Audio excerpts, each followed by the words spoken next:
Kuvute ya mshambuliaji wa kikosi cha Young Africans na mzungumzia Prince Dube imekuwa ni hali ya kiutofauti kwa upande wake kutokana na kile ambacho kiliweza kutokea katika mchezo wa marudiano dhidi ya Silver Strikers ya kule Malawi, kwa sababu aliweza kukosa nafasi mbili za kipekee ambazo ziliweza kumtoa mchezoni kabisa, na yeye mwenyewe kuweza kuomba sabu katika kipindi cha pili. Na zipo taarifa sasa zinazomhusu mshambuliaji huyu kwa yeye kuweza kuhakikisha kwamba anaondoka na kustaafu soka, lakini wako wengi ambao wameweza kumshauri kwamba atulie, kwani katika mchezo kuna kukosea na kuweza kujirekebisha na kujua kwamba ni wapi ambapo uliweza kukosea na ukajitahidi kuhakikisha kwamba unaweka hali ya mnyofu katika pale ambapo uliweza kukosea. Sasa mshambuliaji wa klabu ya Yanga Prince Dube anaripotiwa kuwa katika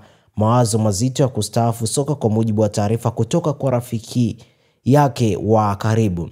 Chanzo hicho kimeeleza kuwa Dube amekuwa akipitia kipindi kigumu ndani na nje ya uwanja, huku kasi yake ya kupoteza ubora ikionekana wazi katika mechi kadhaa zilizopita, na inadaiwa kuwa nyota huyo kutoka Zimbabwe amefikia hatua ya kuhisi kuwa amelogwa, jambo liloongeza pia zaidi msongo wa mawazo kwake. Na Dube ambaye amewahi kuwa miongoni mwa washambuliaji hatari katika ligi kuu soka Tanzania bara amekuwa akikosa kujiamini na mara kadhaa kuonekana mwenye huzuni. Na hadi sasa uongozi wa Yanga haujatoa tamko rasmi, lakini taarifa zinaeleza kuwa baadhi ya viongozi walibu kumshawishi mchezaji huyo na kuendelea kupigania nafasi yake. Amekuwa kiwaza sana juu ya hili kutokana na kukosa baadhi ya nafasi za kipekee, na tukumbuke aliweza kuondoka Azam kwa kesi ambayo ilikuwepo ni kubwa sana kwa yeye kuweza kuvunja mkataba, japo timu ya Azam ilikuwa haihitaji kuvunja mkataba naye na kumhomba, lakini ikawa ndivyo sivyo, lakini wakaenda pia mahakamani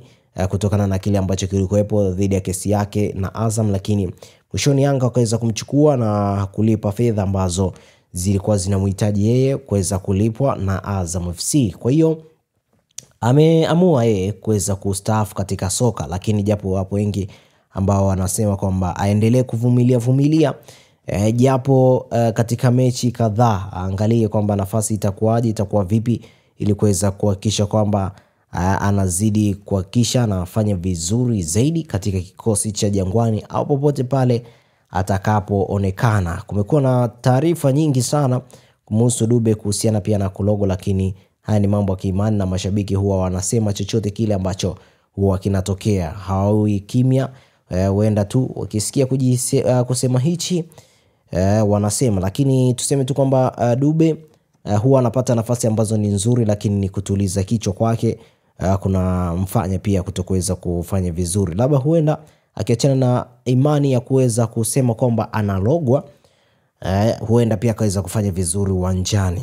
Kwa hiyo taarifa hiyo nimesema nikufikishie hapa wewe ambaye unatazama. Usisahau kusubscribe, kulike, kushare na kucomment. Asante.